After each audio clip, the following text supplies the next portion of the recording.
आप सभी को मेरा प्यार भरा नमस्कार। मेरा नाम आलोक है और आज हम चर्चा करने वाले हैं विलियम शेक्सपियर की बायोग्राफी पर। इसके पहले मैं एक वीडियो रिकॉर्ड कर चुका हूं। मैं उम्मीद करता हूं आपने फर्स्ट पार्ट उसका देख लिया होगा और उसके बाद ही आप सेकंड पार्ट पर आए होंगे। आज की वीडियो में हम कुछ और महत्वपूर्ण पॉइंट पर चर्चा करेंगे, लेकिन उसके पहले मैं आपको वो 2 पॉइंट रिकॉल करा दूं जो मैंने फर्स्ट वीडियो की शुरुआत में भी आपसे कहे थे।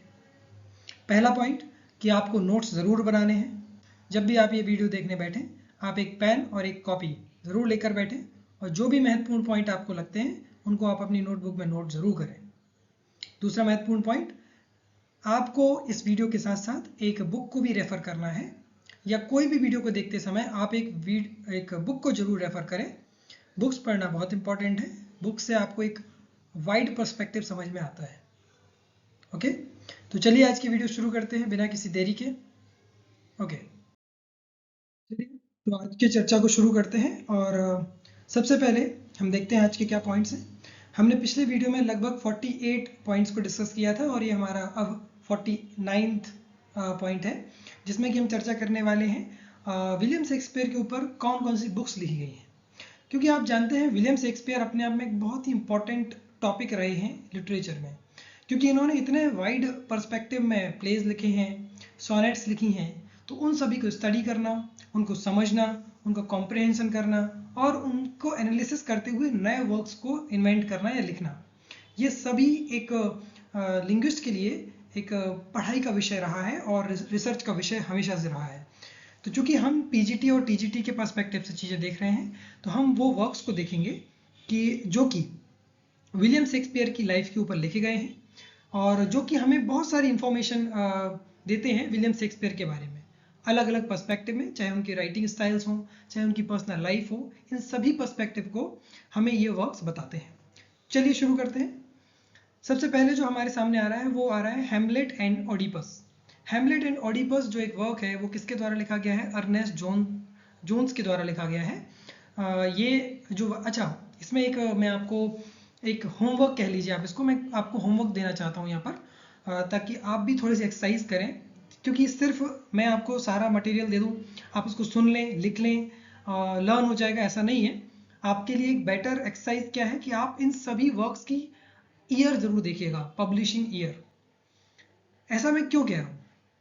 ऐसा इसलिए कह रहा हूँ क्योंकि जब आप इनको नोट्स को बनाएंगे तो एक बार आप भी इसमें एफर्ट डाल रहे हैं, अपने नोट्स में कुछ चीज़ ऐड कर रहे हैं, ऐड ऑन कर रहे हैं।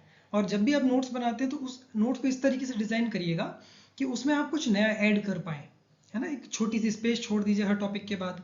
मैं भी ऐसा अक्सर करता था कि जब भी मेरा कोई टॉपिक खत्म होता था या in between of any topic, मैं बीच में 1-2 पेज छोड़ के रखता था। क्यों? क्योंकि हमें नहीं पता होता है कि जो हमने अभी पढ़ा है पहली बार में वही सब कुछ है। हो सकता है हमें कोई एक नया पॉइंट मिल जाए, उस नए पॉइंट के लिए भी हमें जगह रखनी होती है। और ऐसा नहीं कि हम फिर आगे कहीं जाके 2-3 टॉपिक खत्म होने के बाद वापस से उस टॉपिक के बारे में एक और हेडिंग डाल के लिख रहे हैं। तो उसी टॉपिक के अंदर उन्हीं जगहों में हम छोटी छोटी जगह छोड़ देते हैं ताकि हम कुछ और ऐड ऑन कर पाएँ। तो आपका क्या वर्क है कि आपको सभी वर्क्स की पब्लिशिंग डेट लिख लेनी है अपने वर्क नोट्स में। आगे बढ़ते हैं। अगला जो वर्क आ रहा है ये बहुत इंपॉर्टेंट वर्क है। इससे रिलेटेड मैं 2 पॉइंट्स और आपको बताऊंगा। Hamlet and his problems. Hamlet and his problem, ये वर्क एक ऐसे फॉर्म में है जिसको किसने लिखा था? टीएस इलियट ने लिखा था। किसने लिखा था? टीएस इलियट ने लिखा था। और मैं टीएस इलियट के बारे में बता दूं, टीएस इलियट ने हैमलेट के बारे में एक बात भी कही थी, वो कोटेशन बड़ा ही फेमस है। उसको आर्टिस्टिक फेलियर कहा था। क्या कहा था? आर्टिस्टिक फेलियर कहा था। और हैमलेट को तो उन्होंने कहा है आर्टिस्टिक फेलियर, और मैकबेथ जो प्ले है विलियम शेक्सपियर के द्वारा लिखा गया, उसको उन्होंने आर्टिस्टिक सक्सेस कहा था। क्या कहा था? आर्टिस्टिक सक्सेस कहा था। तो ये भी 2 पॉइंट्स हैं, आप इनको अलग से नोट कर लीजिएगा। वैसे हो सकता है आने वाली स्लाइड्स में भी मैं इस पॉइंट को डाल दूंगा। तो क्या बताया मैंने? हैमलेट एंड हिज प्रॉब्लम, ये एक ऐसे है जो कि टीएस इलियट के द्वारा लिखा गया। इसी वर्क में उन्होंने कहा था हैमलेट प्ले के बारे में कि ये आर्टिस्टिक फेलियर है। और मैकबेथ जो एक अलग से प्ले है विलियम शेक्सपियर का, इसके बारे में उन्होंने क्या कहा था? ये एक आर्टिस्टिक सक्सेस है। चलिए आगे बढ़ते हैं। अगला जो पॉइंट हमारे सामने आ रहा है वो क्या है? The cat and Shakespeare. ये एक मेटाफिजिकल कॉमेडी है। किसने लिखी थी? ये राजा राव के द्वारा लिखी गई थी, है ना। तो अब कुछ ऐसे पॉइंट्स आएंगे जिसको मैं ज़्यादा एलैबोरेट नहीं करने वाला हूँ, आप इनको एज इट इज़ लर्न करिएगा लर्न भी नहीं करना है आपको, चीज़ों को बार बार देखना है, बार बार रिवाइज करना है। ऑप्शंस देख के आप ज़्यादा बेहतर रिकॉल कर पाएंगे, और प्रैक्टिस तो करनी ही है आपको, है ना। तो चलिए आगे बढ़ते हैं। कैरेक्टर्स ऑफ शेक्सपियर्स प्ले, ये बहुत इंपॉर्टेंट है। मैं जिनको बोल रहा हूँ इंपॉर्टेंट, उनको आप विशेष हाईलाइट करके रखिएगा। ऐसा मैं क्यों बोल रहा हूँ है इंपॉर्टेंट, वैसे तो मैंने मना किया है कि मैं कोई भी इंपॉर्टेंट पॉइंट नहीं बोलूँगा, लेकिन ये जो इंपॉर्टेंट शब्द मैं बोलूँगा, इसका मतलब है कि इसको मैंने कहीं ना कहीं किसी ऑब्जेक्टिव टाइप क्वेश्चन में देखा है। मैं बता देता हूँ इसको मैंने कहाँ देखा है। एमपी ग्रेड 1 प्रीलिम्स की जब मैं प्रिपरेशन कर रहा था, उसमें जब हम विलियम हैजलेट की बायोग्राफी डिस्कस कर रहे थे, उसमें मैंने इस characters of William Shakespeare's play, character of William Shakespeare's play, ये मैंने बुक को देखा था या इस वर्क को देखा था। तो ये मैंने दोनों जगह से देखा था। जब विलियम शेक्सपियर पढ़ रहे थे तब भी मैंने इस क्वेश्चन को देखा था, और जब विलियम हैजलेट की बायोग्राफी पढ़ रहे थे उसमें भी मैंने इस क्वेश्चन को देखा था। तो एक्चुअली ये बहुत इंपॉर्टेंट क्वेश्चन है या पॉइंट है। आगे बढ़ लेते हैं। शेक्सपियर इंग्लिश किंग, ये क्रिटिकल ऐसे है। इसको किसने लिखा है? वॉल्टर पेटर ने लिखा है।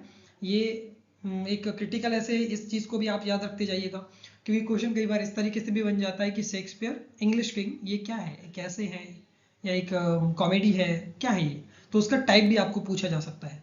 तो इस चीज़ को भी आप याद रखिएगा। आगे बढ़ते हैं। अगला है, ये क्वेश्चन भी मैंने देखा हुआ है, मेरा देखा हुआ है, on knocking at the gate of Macbeth. अच्छा, ये मैकबेथ जिसने भी पढ़ा है ना, तो ये ज़्यादा बेहतर समझ पाएगा। एक क्लाउन, एक फूल कैरेक्टर होता है मैकबेथ में, और उसका जो काम होता है वो डोर पे ही होता है। तो उसमें एक सीन भी आता है कि वो जो क्लाउन है, ये फूल है, वो किस किस को अलाउ कर रहा है गेट से अंदर जाने के लिए, है ना। तो आप जब मैकबेथ पढ़ेंगे तो ज़्यादा डिटेल में समझ पाएंगे उसको। और ये एमपी ग्रेड 1 के मेंस का सिलेबस में है, ये मैकबेथ प्रेस्क्राइब्ड है। और जो हेमलेट वर्क है, ये एमपी ग्रेड 1 के प्रीलिम्स के सिलेबस में प्रिस्क्राइब्ड है। तो जिसने भी एमपी ग्रेड 1 की प्रीलिम्स और मेंस की प्रिपरेशन की है, उसने हैमलेट और मैकबेथ तो पढ़ा ही होगा। और नहीं भी की है प्रिपरेशन, तो मैं उम्मीद करता हूँ अगर आप पीजीटी के स्टूडेंट हैं, पीजीटी की प्रिपरेशन कर रहे हैं, तो आपने एमए किया होगा, बीए किया होगा, इसमें भी आपके सिलेबस में प्रिस्क्राइब्ड रहा होगा। तो चलिए, तो on the knocking at the gate of Macbeth, ये थॉमस डी क्विंसी के द्वारा लिखा गया एक वर्क है। इसको भी आप याद रखिएगा। आगे बढ़ते हैं। अच्छा, याद रखिएगा, मैं बार बार क्यों बोल रहा हूँ पता नहीं, ये एक मुझे लगता है ऑटोमेटिक जनरेट हो रहा है मेरे मुंह से, या तो सभी कुछ रखना है हमको। अगला जो वर्क आ रहा है वो क्या है? Shakespeare and his predecessors. Okay, so अगला वर्क क्या है? Shakespeare and his predecessors. ये किसके द्वारा लिखा गया है? By Frederick Boas. ये देखिएगा स्पेलिंग, इसकी मैंने स्पेलिंग को चेक किया था एक्चुअली एक बुक से। एक बुक में मेरे को इसकी स्पेलिंग गलत भी मिली थी, BAOS लिखा था, क्योंकि वो उसका प्रोनाउंसिएशन बोज नहीं था एक्चुअली, वहाँ पर वो कुछ और लिखना चाह रहे थे, तो मैंने इसको ठीक किया है अभी। तो आप देखिएगा, कुछ स्पेलिंग्स भी मिस्टेक्स मिल जाती हैं कई बार बुक्स में, लेकिन ऑथेंटिक बुक्स अगर आप रेफर करेंगे तो उसमें सही स्पेलिंग मिलेगी आपको हमेशा। आगे बढ़ते हैं। Shakespeare his mind and art, है ना। Shakespeare his mind and art, ये 1875, है ना। कुछ पब्लिकेशन डेट मैंने लिख रखी हैं। 1875 में ये वर्क आया था। किसके द्वारा? प्रोफेसर डाउडन ने ये वर्क लिखा है। क्या नाम है उसका? Shakespeare his mind and art, ये एक वर्क है। आगे बढ़ते हैं। अगला जो पॉइंट हमारे सामने आ रहा है वो आ रहा है Shakespeare as a dramatic artist. Shakespeare as a dramatic artist, ये किसने लिखा है? RG मॉल्टन ने लिखा है ये वर्क। RG मॉल्टन के द्वारा ये लिखा गया वर्क है। आगे बढ़ते हैं। अगला जो वर्क है वो है Shakespearean tragedy. Again important point, Shakespearean tragedy work, ये इंपॉर्टेंट है, और इससे कंफ्यूज करने वाले भी 2 पॉइंट आएंगे, इनको भी हम डिस्कस करेंगे। लेकिन आप इसको देख लीजिए क्या है, किसके द्वारा लिखा गया है ये? AC ब्रैडली के द्वारा लिखा गया है 1904 या 1904 या 1904, आप कैसे भी बोल सकते हैं। 1904 में ये लिखा गया था। ये आपको पॉइंट याद रखना है। चलिए, यहाँ पर मुझे एक पॉइंट याद आ रहा है। WB ईट्स का आपने नाम सुना होगा। WB ईट्स ने 1904 में एबे थिएटर की स्थापना की थी स्कॉटलैंड में। ओके, माफ कीजिएगा, स्कॉटलैंड में नहीं की थी, आयरलैंड में की थी। वो एक आयरिश राइटर थे, और फर्स्ट आयरिश थे जिसको नोबेल प्राइज मिला था। ये पॉइंट मेरे को अचानक से याद आया है, और वो क्यों आया है? क्योंकि एमपी ग्रेड 1 के मेंस के सिलेबस में WB ईट्स का sailing to Byzantium poem prescribed है। और जब हम WB ईट्स को पढ़ते हैं तो हम उसमें ये पढ़ते हैं कि 1904 में WB ईट्स ने एबे थिएटर की स्थापना की थी आयरलैंड में, जिसको नेशनल थिएटर ऑफ आयरलैंड भी कहा जाता है, क्योंकि आयरलैंड में जो वर्क किए लिखे गए हैं उसका जो रेनेसा है उसका एक बड़ा ही प्रोमिनेंट राइटर किसको माना जाता है, डब्ल्यू बी ईट्स को माना जाता है, क्योंकि वहाँ पर इतना राइटिंग को फोकस नहीं किया गया था और डब्ल्यू बी ईट्स ने उसको काफ़ी प्रमोट किया, काफ़ी आगे बढ़ाया। तो 1904 में हमें दो चीज़ें याद रखनी है। डब्ल्यू बी ईट्स ने एबे थिएटर की स्थापना की थी, कहाँ पर, आयरलैंड में की थी। माफ़ कीजिएगा, पहले मेरे मुंह से स्कॉटलैंड निकल गया था, पता नहीं क्यों, लेकिन आयरलैंड ही करेक्ट आंसर है उसका। ये शेक्सपियरियन ट्रेजेडी किसके द्वारा लिखी गई है, एसी ब्रैडली के द्वारा लिखी गई है। आगे बढ़ते हैं। अगला जो पॉइंट हमारे सामने आ रहा है शेक्सपियरियन ट्रेजेडी, देखिए अब यहाँ से कंफ्यूजन बनती है। ये एच.बी. चार्टन ने लिखा है, ये देखिए कब लिखा है, 1948 में, और ये कब लिखा गया है, 1904 में। किसने लिखा है, एसी ब्रैडली ने, और ये किसने लिखा है, एच.बी. चार्टन ने लिखा है। तो ये शेक्सपियरियन ट्रेजेडी है, ये भी शेक्सपियरियन ट्रेजेडी है, बस आपको याद रखना है किसने कब लिखा है ना। ये इंपॉर्टेंट पॉइंट है, इंपॉर्टेंट के साथ साथ थोड़ा सा कंफ्यूजन वाला पॉइंट है, तो इसको आप याद रखिएगा। चलिए आगे बढ़ते हैं और देखते हैं आगे अगला पॉइंट हमारे पास क्या है। अगला पॉइंट है वो भी कुछ इंपॉर्टेंट बुक्स के बारे में ही है, जो हमने अभी बुक्स डिस्कस की हैं, उसके अलावा भी कुछ एक्स्ट्रा बुक्स हैं, इनको भी आपको याद रखना है, रिकॉल रखना है। देखते हैं हमारे सामने नाम आ रहा है शेक्सपियरियन कॉमेडी। अब देखिए हमने पिछली स्लाइड का लास्ट पॉइंट जो पढ़ा था वो क्या पढ़ा था, शेक्सपियरियन ट्रेजेडी पढ़ा था। क्या पढ़ा था, शेक्सपियरियन ट्रेजेडी पढ़ा था। किसने लिखा था वो, एच.बी. चार्टन ने लिखा था, लेकिन कब लिखा था, 1948 में लिखा था। ये क्या क्या पॉइंट है, शेक्सपियरियन कॉमेडी है। किसने लिखी है, एच.बी. चार्टन ने ही लिखी है, लेकिन कब लिखी है, उस 1948 से ठीक 10 साल पहले 1938 में लिखी है। तो याद रखिएगा, 3 पॉइंट्स हैं, मैं एक बार रिकॉल करा देता हूँ तीनों पॉइंट्स। पहली हमने बात की थी शेक्सपियरियन ट्रेजेडी, जो कि किसने लिखी थी, एसी ब्रैडली ने लिखी थी। मैं आपको नाम भी हाँ, एसी ब्रैडली ने लिखी थी। कब लिखी थी, 1904 में लिखी थी। उसके बाद हमने अगला पॉइंट पढ़ा था पिछली स्लाइड में, शेक्सपियरियन ट्रेजेडी किसने लिखी थी, एच.बी. चार्टर ने लिखी थी, 1948 में लिखी थी। और अगला पॉइंट जो हम पढ़ रहे हैं वो क्या है, शेक्सपियरियन कॉमेडी, जो कि किसने लिखी है, एच.बी. चार्टर ने ही लिखी है, लेकिन वो कब लिखी है, 1938 में लिखी है। चलिए अगला जो पॉइंट आ रहा है हमारे सामने वो क्या है, the influence of the audience on Shakespeare's dramas. ये वाला जो पॉइंट है थोड़ा ध्यान से देखिएगा, क्योंकि इसमें हमें क्या लगता है कि शेक्सपियर के ड्रामा पर ऑडियंस पर क्या प्रभाव है, ये नहीं है। ये ध्यान से देखिए, क्योंकि हम कई बार समझ के पढ़ते हैं ना, तो हम वहां पर जब ऑप्शंस को देखते हैं तो हम उसमें लॉजिक लगाने लगते हैं कि हो सकता है शेक्सपियर के ड्रामा से ऑडियंस पे क्या प्रभाव पड़ा। नहीं, ये नहीं है। ये क्या है, the influence of the audience on Shakespeare's drama. Audience का क्या इन्फ्लुएंस रहा शेक्सपियर के ड्रामा पर, वो है वर्क का नाम। किसने लिखा है, रॉबर्ट ब्रिजेस के द्वारा ये लिखा गया है। और जैसा कि मैंने आपसे पहले कहा था कि इनकी पब्लिकेशन डेट आप जरूर नोट करते जाइएगा। नोटबुक ऑन विलियम शेक्सपियर, ये किसने लिखा है, बाय मिस एडिथ सिटवेल, है ना। ये एक वर्क है जिसको आपको याद रखना चाहिए।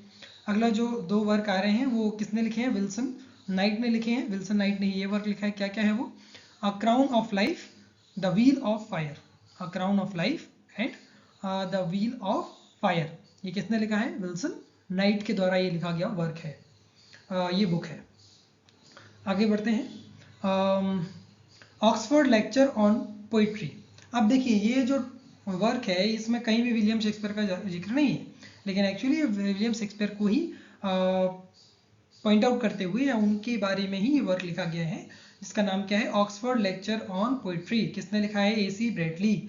एसी ब्रैडली के बारे में हमने पहले पिछले स्लाइड के लास्ट सेकंड पॉइंट में क्या चर्चा की थी कि एसी ब्रैडली ने शेक्सपियरियन ट्रेजेडी कर एक वर्क लिखा है, जो कि कब आया था, 1904 में आया था, 1904 में आया था।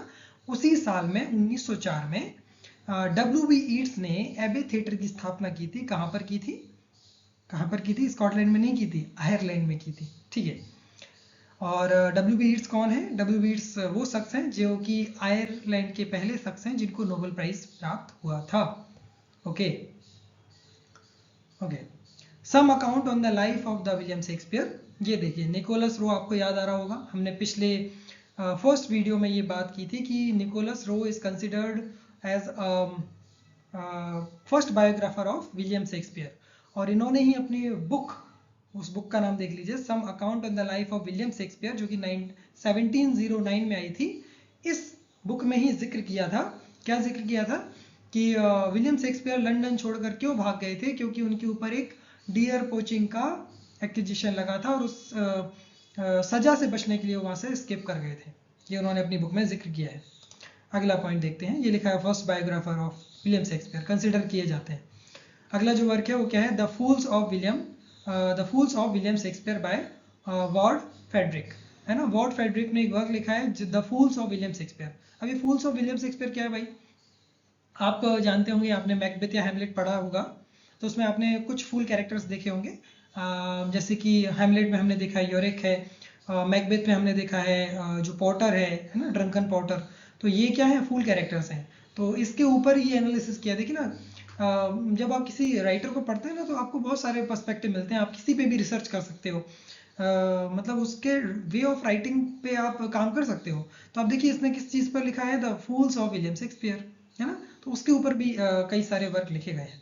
ठीक है, तो मैं उम्मीद करता हूँ आपको जो पिछले स्लाइड की जो बुक्स हमने डिस्कस की हैं और इस स्लाइड की जो बुक्स हमने डिस्कस की हैं वो क्लियर हो गई होंगी। मैं एक बार फिर से रिकॉल करा देता हूँ। आपको चीज़ों को बार बार रिवाइज करना है और इनके सभी के पब्लिकेशन ईयर्स जरूर देखने हैं, क्योंकि आप जब इन पे रिसर्च करेंगे, सर्च करेंगे, तो आप चीज़ों को ज़्यादा दिमाग में रिकॉल कर पाएंगे बेहतर तरीके से जब आप एग्जाम दे रहे होंगे। ओके, तो चलिए चर्चा को आगे बढ़ाते हैं और कुछ और महत्वपूर्ण पॉइंट्स देखते हैं। और 50th नंबर का जो पॉइंट आ रहा है वो क्या आ रहा है कि William Shakespeare stayed in London from 1587 to 1611। ठीक है, 1587 से 1611 तक वो कहाँ रहे, लंदन में रहे। कैसे लर्न करेंगे इस पॉइंट को, आप याद करिए, मैंने आपको एक बार कहा था कि विलियम शेक्सपियर की मैरिज की डेट को याद रखना है आपको। तो अगर आपको याद होगी तो अभी के अभी याद हो जाएगा आपको। देखो मैंने बताया था विलियम शेक्सपियर की जो मैरिज हुई थी वो कब हुई थी, 15, बहुत अच्छी राइटिंग आ रही है क्या, एक मिनट रुकिए ना, माफ़ करिएगा, है ना जी। तो 1582 ये उनकी मैरिज की एज है, ईयर है। और 1616 में वो क्या हुए थे, डेथ हो गई थी उनकी, 1616 में डेथ हो गई थी। तो यहाँ से प्लस कर दीजिए 5, तो क्या आएगा, अरे ये इक्वल टू बनाना था भाई, क्या बन रहा है, कीबोर्ड से लिखने के यही नुकसान है। चलिए इक्वल्स टू क्या आएगा, ये वाला ईयर आएगा 1587 और इसमें से माइनस कर दीजिए 5 माइनस करेंगे तो कितना आएगा, 1611 आएगा। तो कुल मिला के बात ये है कि यदि आप उनकी मैरिज की एज, मैरिज की एज मैं बार बार बोल रहा हूँ, मैरिज के ईयर में यहाँ पर +5 कर दें तो आपको मिल जाएगा कि कब से रहे, यहाँ से क्या कर दें, माफ़ करिएगा, 1582 में यदि आप 5 प्लस कर दें तो 1587 आ जाएगा। और जो उनकी ईयर ऑफ डेथ है उसमें अगर आप 5 माइनस कर देंगे तो 1611 आ जाएगा। तो ये वो समय है जब विलियम शेक्सपियर लंदन में रहे। चलिए आगे बढ़ते हैं। अगला जो पॉइंट आ रहा है वो क्या है, Indian movies on William Shakespeare work. ये है एक महत्वपूर्ण पॉइंट, इसको याद रखिएगा भाई, क्योंकि मैंने एक क्वेश्चन इसमें से भी देखा है, वो बताऊंगा मैं कौन सा वाला क्वेश्चन था। तो ये रही कुछ मूवीज, इंडियन मूवीज जिन पर जो कि विलियम शेक्सपियर के वर्क के बेसिस पर बनी हुई हैं।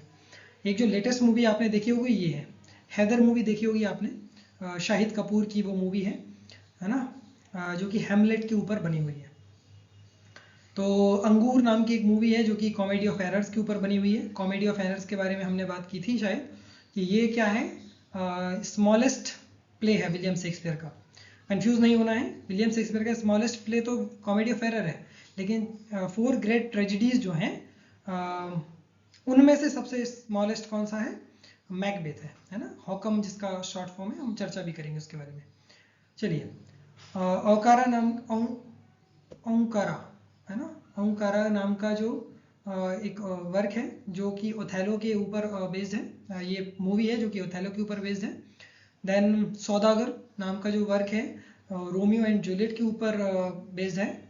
मकबूल नाम की जो मूवी है वो कि मैकबेथ के ऊपर बेस्ड है। और हैदर नाम की जो मूवी है वो हैमलेट के ऊपर बेस्ड है। मैं एक बार इसको रिपीट कर दे रहा हूँ, अंगूर, ओंकारा, सौदागर, मकबूल और हैदर। यहाँ पर comedy of errors, Othello, Romeo Juliet, Macbeth and Hamlet, ये वो वर्क हैं और ये वो मूवीज हैं जो कि इन वर्क्स पर बेस्ड है।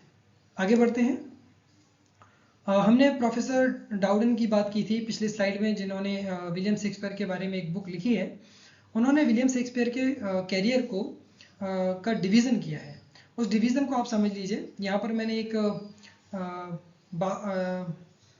नंबर लाइन बनाई हुई है, इसको आप ज़रा ध्यान से देखिए। इसमें मैंने 4 ईयर मेंशन किए हुए हैं। 1588, आप इसको भी कैसे याद रखेंगे, देखिए इसको 4 डिवीज़न किए हैं प्रोफेसर डाउडन ने। इसको लर्न करने का ये तरीका है वो क्या है, देखिए आप यहाँ पर 1600 लिख लीजिए सीधा सीधा। अब 1600 में माइनस करिए, 12 माइनस कर दीजिए, 12 माइनस करिए। तो 1600 में से जब 12 माइनस करेंगे तो कितना आ गया, 1588 आ गया। और यहाँ पर 1600 में प्लस कर दीजिए 12, तो कितना आ गया यहाँ पर 1612 आ गया। ठीक है ना, कितना आ गया 1612 आ गया। ठीक है, क्लियर है। आगे बढ़ते हैं। तो अब देखिए यहाँ पर 12 का डिवीजन है, यहाँ पर भी 12 का डिवीजन है, यहाँ पर भी 12 का डिवीजन है पूरा, और यहाँ पर भी 12 का डिवीजन हो गया। 1600 प्लस 12 1612, और 1600 माइनस 12 तो 1588 ये आ गया। अब इसको 6 में डिवाइड कर दीजिए, ये 6 है और ये भी 6 है, और यहाँ पर 8 और 4 का कॉम्बिनेशन कर दीजिए। 8 और 4 भी 12 होते हैं, 6 और 6 भी 12 होते हैं, बस याद हो गया। तो पहला जो पीरियड है वो है 1588 टू 1594, दूसरा है 1594 टू 1600, तीसरा है 1600 टू 1608, और 1608 से 1612। तो ये आपको, मैं उम्मीद करता हूँ एक ट्रिक है ये लर्न करने की। ऐसे अगर आपको बेहतर याद होता है तो अच्छी बात है, बाकी आपके पास अगर कोई तरीका है तो वो और अच्छी बात है ना, कोई दिक्कत नहीं है। मैं दोबारा प्रकट हो जाता हूँ। चलिए तो देखते हैं वो डिवीज़न क्या है। ये रहा टोटल, ये 12 प्लस 12, टोटल 24 ईयर्स का डिवीज़न उन्होंने किया है विलियम शेक्सपियर के करियर का। कब से कब तक, देखिए 1588 टू 1594। इसको इस समय को क्या क्या कहा है उन्होंने, in the workshop. Second period को क्या कहा है, इन द वर्ल्ड, जो कि 1594 से 1600 तक है। तीसरा पीरियड जिसको उन्होंने कहा है आउट ऑफ डेप्थ, और ये जो टाइम है वो है 1600 टू 1608। और लास्ट जो उन्होंने डिवीजन किया वो है 1608 टू 1612 ऑन द हाइट। चलिए आगे बढ़ते हैं। आगे बढ़ते हैं, और हमने पिछली स्लाइड में क्या देखा है कि प्रोफेसर डाउडेन ने विलियम शेक्सपियर के लिटरेरी करियर को 4 डिफरेंट पार्ट्स में डिवाइड किया था। और अब हम बात करते हैं W.J. लॉन्ग की। इन्होंने विलियम शेक्सपियर के करियर को भी 4 पार्ट्स में ही डिवाइड किया है। आइए देख लेते हैं कौन से वो 4 पार्ट्स हैं। फर्स्ट पीरियड जो इन्होंने कहा है वो कहा है पीरियड ऑफ अर्ली एक्सपेरिमेंटेशन। ठीक है ना, क्योंकि जब शुरुआती करियर होता है किसी भी राइटर का, वो एक्सपेरिमेंट कर रहा होता है, लिख के देख रहा होता है कि ऑडियंस को क्या पसंद है, ट्रेंड क्या चल रहा है, इन सभी चीज़ों को देखता है। ठीक है। सेकंड जो बताया है period of rapid growth and development, और अचानक से ही विलियम शेक्सपियर को बहुत अच्छी प्रोग्रेस मिल जाती है। तो विलियम शेक्सपियर का सेकंड जो पीरियड उन्होंने कहा है, क्या कहा है, period of rapid growth and development. और यही वो टाइम है जब विलियम शेक्सपियर ने अपना घर वर बनवा लिया था। आपको याद होगा न्यू प्लेस नाम का जो घर है जो कि स्ट्रेटफोर्ड में बना है, और सेकंड नंबर का लार्जेस्ट हाउस है। अब चूंकि देखिए मेरे को एक और पॉइंट याद आ रहा है कि जो न्यू पैलेस है या न्यू प्लेस है, मैं आपको बता दूं कि मैंने वहां पर कहा था न्यू पैलेस है वो, कुछ बुक्स में मैंने उसको न्यू प्लेस भी देखा है।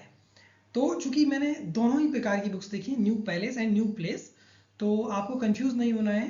आपको ऑप्शंस ऐसे इतने क्रिटिकल नहीं मिलेंगे, है ना। तो आप इसको ध्यान रखिएगा, और मैं पिछले वीडियो के कमेंट में ये बात पिन अप भी कर दूंगा कि वो न्यू पैलेस भी और कुछ बुक्स में न्यू प्लेस भी मेंशन किया गया है। Okay. Period of gloom and depression, world famous tragedies in this period. तो ये जो समय था विलियम शेक्सपियर का, ये ग्लूम यानी कि उदासी का समय था, और डिप्रेशन यानी कि वही निराशा का समय था, अवसाद का समय था। जिस समय में, अब देखिए इस दुखी समय में लोग काफ़ी परेशान हो जाते हैं ना, जब बुरा समय आता है। हमारे साथ भी होता है, आपके साथ भी अक्सर होता होगा, होना नहीं चाहिए। लेकिन देखिए जब वो जो बुरा समय चल रहा होता है, उदासी का समय चल रहा होता है, तब उन्होंने अपने करियर की सबसे इंपॉर्टेंट ट्रेजेडीज लिखी हैं, वर्ल्ड फेमस है जो कि, है ना, ये वर्ल्ड फेमस ट्रेजेडीज उन्होंने लिखी हैं इस समय में। कौन कौन सी है वो, हेमलेट, ओथेलो, किंग लियर और मैकबेथ। ये 4 ग्रेट ट्रेजिडीज उन्होंने इसी समय में लिखी हैं। और अगला जो पीरियड है वो क्या है, period of restoration and serenity of काम एंड आफ्टर स्टॉर्म। तो ये जो समय था वो किस चीज का था, पीरियड ऑफ रेस्टोरेशन था, यानी कि वो रिकवर कर रहे थे। और सेरेनिटी यानी कि क्या होता है, जो रिकवरिंग फेज होता है ना, जो काम शांति का जो फेज होता है उसको कहा है इन्होंने, ऑफ काम आफ्टर स्टॉर्म। और जो बहुत उथल पुथल हो चुकी थी, काफी परेशान हो चुके थे वो, है ना, उनकी मैरिड लाइफ भी ज़्यादा अच्छी नहीं चल रही थी, सारी करियर में काफ़ी चीज़ें हो चुकी थी, लोग उन्हें क्रिटिसाइज कर रहे थे, है ना। तो ये जो समय था उससे रिस्टोरेशन का समय था उनका। आगे बढ़ते हैं। अब आता है important point, 4 great tragedies of Shakespeare. कौन कौन सी वो 4 ग्रेट ट्रेजेडीज हैं विलियम शेक्सपियर की? तो कौन सी वो 4 ट्रेजेडीज हैं, आइए देखते हैं। पहली है हेमलेट, ओथेलो, किंग लियर और मैकबेथ। 1601, 1604, 5, 6। कैसे याद रखेंगे, बड़ा इजी है, एक याद रख लीजिए, 4, 5, 6 तो साथ साथ है, लाइन से ही है। तो हेमलेट, ओथेलो, किंग लियर, मैकबेथ, इनको इसी ऑर्डर में याद रखिएगा क्योंकि ये इनका डिक्रीजिंग ऑर्डर है। सबसे बड़ी जो लॉन्गेस्ट प्ले है वो क्या है, हेमलेट है ना, और ये इनका पब्लिशिंग ईयर इसी ऑर्डर में, तो आप इसको ऐसे ही याद रख लीजिएगा, ठीक है ना। इसकी ट्रिक क्या है, HOKM, होकम, तो ये ट्रिक है। हेमलेट जो वर्क है उसमें लाइंस कितनी है टोटल, 4042, 4042 लाइंस है टोटल, और ये लॉन्गेस्ट प्ले है विलियम शेक्सपियर का। ओके, फिर है ओथेलो, कब आया है, 1604 में, 1605 में आया है किंग लियर, और मैकबेथ आया 1606 में। ये shortest play among the 4 tragedies है। ये थोड़ा सा टेढ़ा क्वेश्चन है क्योंकि अगला जो पॉइंट है वो देखिए, shortest play of William Shakespeare, पूरे जितने भी प्ले हैं 37 प्ले, उनमें से सबसे छोटा प्ले कौन सा है, कॉमेडी ऑफ एरर है ना। कितनी लाइंस है इसमें, अब ये ईयर ऑफ पब्लिकेशन नहीं है भैया, है ना, ये लाइंस हैं, ध्यान से देखिए, लाइंस लिखा हुआ है 1787, याद करके चले आओ वरना। 1787 जो 1787 जो है वो टोटल नंबर ऑफ लाइंस है इसमें, ठीक है ना। और जो शॉर्टेस्ट प्ले इन 4 में से वो कौन सा, मैकबेथ है। ऑल ओवर कौन सा है वो, कॉमेडी ऑफ एरर्स है। ओके, ध्यान रखिएगा, इन पॉइंट्स को कंफ्यूज नहीं करना है आपको। चलिए तो चर्चा को आगे बढ़ाते हैं, और अगला जो हमारे पास पॉइंट है, अभी तक हम जो चीज़ें बात कर चुके हैं, विलियम शेक्सपियर के द्वारा लिखे हुए ग्रेट ट्रेजेडीज की हमने बात की है, उनके करियर को जो डिफरेंट राइटर्स ने अलग अलग डिवीज़न में बांटा है उसकी हम चर्चा कर चुके हैं। और इसके पहले हमने विलियम शेक्सपियर के ऊपर लिखी गई कई सारी बुक्स के बारे में बात की है। अब हम आगे बढ़ते हैं, और अब हम जिस पॉइंट पर आए हैं वो क्या है, critical comments on William Shakespeare. William Shakespeare के ऊपर जो क्रिटिकल कमेंट्स किए गए हैं, कुछ महत्वपूर्ण पॉइंट्स पर हम चर्चा करेंगे। आइए देखते हैं। सबसे पहला जो पॉइंट आ रहा है बहुत ही अच्छा है, हमने अभी पिछले स्लाइड में बात की थी कि WJ लॉन्ग ने विलियम शेक्सपियर के करियर को 4 डिफरेंट पार्ट्स में डिवाइड किया है। और अब देखिए उनका एक क्रिटिकल कमेंट भी है उनके बारे में, क्या कहा है, he is a universal poet, है ना, वो सिर्फ इंग्लिश पोइट नहीं, वो यूनिवर्सल पोइट है, सभी के पोइट है ना। आगे देखते हैं, he breathe upon dead bodies and brought them into life. किसने कहा है, RW इमर्सन ने कहा है। RW इमर्सन कहते हैं कि he breathe upon dead bodies and brought them into life, वो मतलब मृत शरीरों के ऊपर सांस लेता है और उनको नया जीवन देता है। यानी कि ऐसे टॉपिक्स को इंट्रोड्यूस किया है उसने जो कि एक तरीके से मृत हो चुके थे, मर चुके थे, जिनके बारे में कोई बात ही नहीं करता था, उनको उसने अलाइव कर दिया है। और एक और चीज़ है ना, विलियम शेक्सपियर ने कई सारे वर्क्स को कॉपी किया है, और ऐसे वर्क्स को कॉपी किया है जिनके बारे में किसी को पता ही नहीं था। लेकिन जब मैंने पिछले वीडियो में भी बात की थी कि विलियम शेक्सपियर ने कई सारे ऐसे ऐसे वर्क्स को अपने मिर्च मसाले के साथ प्रेजेंट कर दिया है कि उससे क्या हुआ है, उनका उनको वर्ल्ड फेमस कर दिया है, लोग उन्हें पसंद करने लगे हैं। मतलब वो जो कहने का तरीका है वो थोड़ा डिफरेंट है विलियम शेक्सपियर का। आगे बढ़ते हैं भाई। We can say of Shakespeare that never has a man turned so little knowledge to such a great account. अब ये T.S. एलियट ने कहा है, आपको याद होगा T.S. एलियट ने विलियम शेक्सपियर के हैमलेट के बारे में क्या है, आर्टिस्टिक फेलियर कहा है, और मैकबेथ के बारे में क्या कहा है, आर्टिस्टिक सक्सेस कहा है। अब उन्होंने एक क्रिटिकल कमेंट क्या करा है, देखिए, we can say that Shakespeare के बारे में, that never has a man, ऐसा कोई भी आदमी मैंने नहीं देखा इसके पहले शेक्सपियर के अलावा जो कि इतने कम नॉलेज के साथ इतने ग्रेट अकाउंट, इतने बड़े बड़े चीज़ें लिख दिया हो जिसने, क्योंकि हमने बात की थी फर्स्ट वीडियो में ही विलियम शेक्सपियर ज़्यादा पढ़े लिखे नहीं थे, लेकिन इसके बावजूद उन्होंने ऐसे ऐसे वर्क लिखे हैं कि जो यूनिवर्सिटी विट्स थे वो भी मतलब आश्चर्य करते थे कि इतना बढ़िया वर्क कैसे लिख सकता है कोई कम पढ़ा लिखा हुआ व्यक्ति। चलिए आगे बात करते हैं। एसटी कॉलेज आप सभी जानते होंगे, विलियम वर्ड्सवर्थ के साथ इनका नाम जोड़ा जाता है और लिरिकल बैलेड के पब्लिकेशन में इनका नाम जोड़ा जाता है ना। राइम ऑफ एंसेंट मारिनर इनका एक वर्क है जो कि लिरिकल बैलेड का फर्स्ट वर्क है ना, फर्स्ट पोएम है उसकी। तो अब एसटी कॉलेज ने देखिए क्या कमेंट किया है, अवर मायरेट माइंडेड शेक्सपियर। अब देखिए मायरेट का मतलब क्या होता है, अ लार्ज नंबर ऑफ। अब क्या कह रहे हैं वो, ऐसा व्यक्ति जिसके पास कई सारे दिमाग हो, है ना, a large number of mind, है ना, अवर मायरेट माइंडेड शेक्सपियर। तो देखिए ये एसटी कॉलेज ने विलियम शेक्सपियर के बारे में कमेंट किया है। अगला जो पॉइंट आ रहा है वो बेन जॉनसन का, और इसके बाद के भी जो 2 पॉइंट आएंगे वो भी बेन जॉनसन के ही आएंगे। तो क्या कहा है, sweet swan of Avon. Avon आपको याद होगा शेक्सपियर का जहाँ जन्म हुआ है उसके पास में जो नदी है ना, हमने बात की थी स्ट्रेटफोर्ड अपॉन एवोन। तो स्वीट सॉन ऑफ एवोन उसको कहा है, किसको कहा है, विलियम शेक्सपियर को कहा है हंस, है ना, सॉन मतलब हंस कहा है। अगला जो पॉइंट आ रहा है, he was not of an age but of all time. तो क्या कहा है, विलियम शेक्सपियर एक एज के नहीं है बल्कि वो हर समय के हैं। क्यों, देखिए विलियम शेक्सपियर को हम एसोसिएट जब करते हैं तो वो एलिजाबेथन पीरियड से करते हैं, है ना। तो एलिजाबेथन पीरियड का ही एक और नाम क्या है, शेक्सपियरियन एज। तो उन्होंने कहा है कि he was not of an age, वो एक किसी एज के नहीं है, वो हमेशा के लिए है, मतलब वो हर एज में उनका दबदबा रहा है, एक एज में उनको बांध के हम सिर्फ लिमिटेड नहीं कर सकते हैं। तो ये बेन जॉनसन ने कहा है उनके बारे में, I loved the man and do honour his memory. Ben Jonson ने देखिए उनके बारे में कहा है कि मैं उस व्यक्ति को बड़ा ही पसंद करता हूँ और उसकी मेमोरी को बड़ा मानता हूँ, उसकी जो स्मरण रखने की शक्ति है उसको बड़ा मानता हूँ। ठीक है, तो ये हमने जो पॉइंट्स पढ़े एक बार मैं रिपीट कर देता हूँ। ये डब्ल्यू जिलोंग ने कहा है, यूनिवर्सल पोइट। R.W. एमर्सन ने क्या कहा है कि वो ऐसे वर्क्स को उसने रीबर्थ कर दिया है जो कि एक तरीके से मृत हो चुके थे। और T.S. एलियट कहते हैं कि इतने कम नॉलेज के साथ इतने ऊंचाई तक पहुंचने वाला एक व्यक्ति है विलियम शेक्सपियर। और एसटी कॉलेज कहते हैं कि लार्ज नंबर ऑफ माइंड है विलियम शेक्सपियर, कैसा लगता है। और बेन जॉनसन क्या कहते हैं कि स्वीट सॉन ऑफ एवन, यानी कि उस एवन रिवर का एक हंस, बड़ा ही प्यारा हंस। और वो एक सिर्फ एक एज के नहीं है बल्कि पूरे समय के हैं, पूरी एजेस के हैं, सब एजेस में उनका डोमिनेंस रहा है। और आगे वो क्या कहते हैं कि मैं इस व्यक्ति को पसंद करता हूँ और उसकी स्मरण शक्ति का को सम्मान देता हूँ, ऑनर करता हूँ। ठीक है, आगे बढ़ते हैं। चलिए, तो पिछले स्लाइड में हमने कुछ क्रिटिकल कमेंट्स को देखा है। इस स्लाइड में हम कुछ क्रिटिकल कमेंट्स को और देखते हैं और आज की इस वीडियो को समाप्त करते हैं यहीं पर। तो अगला जो क्रिटिकल कमेंट आया है वो भी बेन जॉनसन के द्वारा ही आया है। हमने फर्स्ट वीडियो के फर्स्ट स्लाइड में ही हमने ये कमेंट देखा था, स्मॉल लैटिन लेस ग्रीक। चूंकि विलियम शेक्सपियर की पढ़ाई कम हुई है तो इसलिए बेन जॉनसन ने उन्हें क्रिटिसाइज करते हुए क्या कहा था, small Latin less Greek.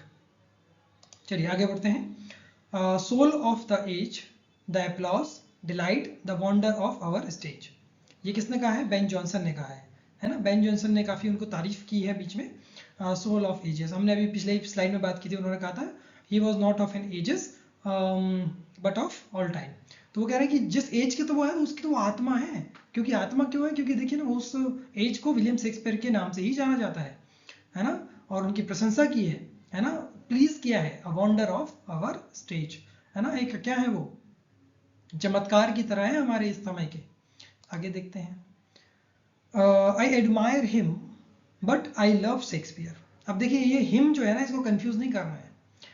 Ben ये क्वेश्चन ऐसे भी आ जाता है कई बार कि ड्राइडन ने जो एक कमेंट किया है I admire him but I love Shakespeare, यहाँ पर जो हिम है वो किसकी बात कर रहे हैं, तो वो बेन जॉनसन की बात कर रहे हैं। क्योंकि बेन जॉनसन और शेक्सपियर कंटेम्प्रेरी हैं, एक ही समय के हैं।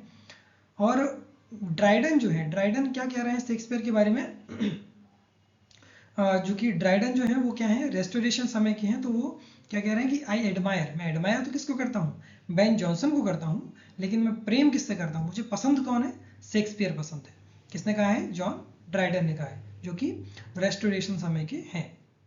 चलिए, other abide our question thou art free, ये किसने कहा है? मैथ्यू अर्नोल्ड ने कहा है। और ये शेक्सपियर नाम की एक पोएम जो मैथ्यू अर्नोल्ड ने लिखी थी उसकी ओपनिंग लाइन है ये, ठीक है ना? Other abide our question thou art free. और इसका अर्थ क्या है? Other avoid our question thou art free. Matthew Arnold कहना चाहते हैं कि कोई भी ग्रेट पोएट होता है, कोई भी ग्रेट राइटर होता है, तो उसमें कई सारे क्वेश्चंस खड़े होते हैं, कई सारे प्रश्न किए जाते हैं, लेकिन तुम उस सबसे क्या हो? मुक्त हो। किसके बारे में कहा है ये? शेक्सपियर के बारे में कहा है। आगे बढ़ते हैं, और ये थोड़ा सा एकदम नेगेटिव कमेंट है, इसको देखिएगा जरा। किसने कहा है? वोल्टायर ने कहा है, Shakespeare is a drunken savage with some imagination whose plays please only in London and Canada. Canada. तो क्या कह रहे हैं वो कि ड्रंकन सेवेज है ना, कि जो ड्रंकन यानी कि शराबी और सेवेज यानी कि वेस्ट की तरह है, विथ सम इमेजिनेशन, थोड़ी बहुत इमेजिनेशन है, whose plays, जिनकी प्लेस की सिर्फ प्रशंसा कहाँ होती है? लंदन में और कनाडा में होती है। ये किसने कहा है? वोल्टायर ने कहा है। आगे बढ़ते हैं, इन पॉइंट्स को मैं थोड़ा सा जल्दी निकाल रहा हूँ क्योंकि इतना आप चीज़ों को रिकॉल मेरे कहने से तो नहीं कर पाएंगे। आप जितने बार रिवाइज करेंगे, क्वेश्चंस लगाएंगे, और जब आपको वो कुछ एक, आपको क्या करना है, इनको कैसे लर्न करना है, कुछ एक की पॉइंट बना लीजिएगा, की वर्ड बना लीजिएगा कि किसने कहा है ना, उससे रिलेटेड एक स्टोरी आप बना सकते हैं, है ना? तो इस तरीके से चीज़ें लर्न हो पाएंगी ये वाली। अगला जो है, ये हमने पहले भी बात की है, रॉबर्ट ग्रीन ने विलियम शेक्सपियर के बारे में कहा है, अपस्टर्ड crow beautifies with our feather. क्या कहा है कि एक अपस्टर्ड मतलब क्या होता है? कि ऐसा व्यक्ति जो कि रैंडमली, अचानक से क्या कर गया हो? बहुत ऊंचाइयों पर पहुंच गया हो। Crow beautified with our feather, और हमारे पंखों से जो उड़ान भर रहा है ना? रॉबर्ट ग्रीन ने ये कहा है। किसमें कहा है? ग्रोथ्स वर्ड ऑफ विट में ये उन्होंने ये कमेंट किया है। ये एक पैम्पलेट है, इसको आपको याद रखना है। ये क्या है? हाँ, ये क्या है? एक पैम्पलेट है। चलिए, अगला जो पॉइंट आ रहा है, a tiger's heart wrapped in a player's hide. तो ये किसने कहा है? रॉबर्ट ग्रीन ने ही कहा है। और ये कमेंट भी किसके बारे में है? विलियम शेक्सपियर के बारे में ही है। अगला जो पॉइंट है, और आज की वीडियो का अंतिम पॉइंट इसे कह लीजिए, क्या कहा है? मिल्टन ने कहा है विलियम शेक्सपियर के बारे में। ऑन शेक्सपियर नाम का एक वर्क मिल्टन का है। उसमें क्या कहा है कि dear son of memory, great heir of air, sorry है ना, वारिश ऑफ फेम। तो क्या कहा है? Dear son of memory, great heir of fame. ये किसने कहा है? मिल्टन ने कहा है। किसके बारे में कहा है? शेक्सपियर के बारे में कहा है। किस में कहा है? ऑन शेक्सपियर करके एक वर्क था मिल्टन का, जिसमें कि इन्होंने शेक्सपियर के बारे में ये कमेंट किया है। तो ये आज के पूरे पॉइंट्स यहीं पर समाप्त होते हैं। मैं उम्मीद करता हूँ कि आपको आज की वीडियो पसंद आई होगी और आपको कुछ महत्वपूर्ण जानकारी मिली होगी। ये सेकंड पार्ट है विलियम शेक्सपियर के बारे में। इसके पहले एक पार्ट हम बना चुके हैं और मैं उम्मीद करता हूँ आपने वो देख लिया होगा। उसके बाद ही ये वाला वीडियो आप देखिएगा। और जैसा कि मैं हमेशा कहता हूँ, रिवीजन बहुत ज़रूरी है। As more you sweat in practice so less you bleed in war, है ना? बार बार कहने की आवश्यकता मुझे नहीं लगता है।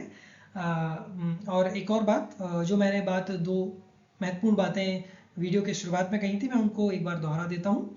आप नोट्स ज़रूर बनाएं और बुक्स ज़रूर पढ़ें, है ना? ये दोनों ही बहुत महत्वपूर्ण है। और एक बात मैं आपको बहुत स्पष्ट बता दूं कि ये जो वीडियोज़ हैं, मैं ये बिल्कुल दावा नहीं करता कि इसको देखने के बाद इससे बाहर कुछ भी एग्ज़ाम में नहीं आएगा। मैं इस प्रकार के किसी भी दावे से बिल्कुल दूर रहना चाहता हूँ और ना ही किसी को करना चाहिए, क्योंकि आप कितना भी वाइड पर्सपेक्टिव ले लें, एक एग्जामिनर के पास फिर भी आपसे ज़्यादा बड़ा पर्सपेक्टिव होता है क्वेश्चंस पूछने का। तो आपको क्या करना है? आपको बुक्स भी पढ़नी है और वीडियोस भी देखने हैं और नोट्स तो बनाने ही बनाने हैं, ताकि आप उनका रिवीजन बहुत अच्छे से कर पाएँ। ठीक है ना? मिलते हैं अगले वीडियो में, तब तक के लिए धन्यवाद।